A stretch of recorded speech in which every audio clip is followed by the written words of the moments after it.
আসসালামু আলাইকুম, কেমন আছেন? আশা করি সকলেই ভালো আছেন। বন্ধুগণ, আমরা ভালো থাকলেও তবে কৃষকরা কিন্তু ভালো নেই।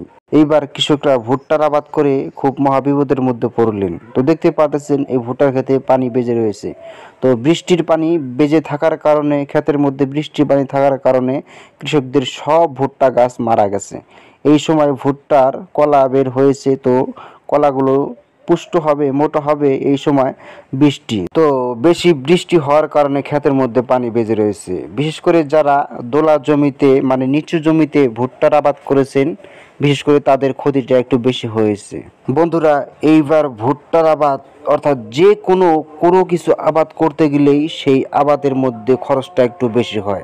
এবার বীজের দাম বেশি, সারের দাম বেশি, ওষুধের দাম বেশি, সব মিলিয়ে কিন্তু খরচটা একটু বেশি পড়েছে।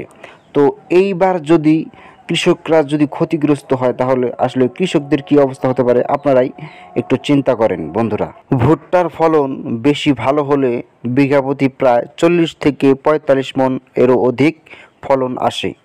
তবে এইবার ভুট্টার ফলনটাও ভালো হয়েছে, তবে যেই সময় ভুট্টার কলাটা মোচাটা বের হয়েছে ওই সময় অতিবৃষ্টি হয়ে যাওয়ার কারণে ক্ষেতের মধ্যে পানি আটকে রয়েছে। মূলত এই ক্ষেতের মধ্যে পানি থাকার কারণে ভুট্টা গাছগুলো মরে গেছে।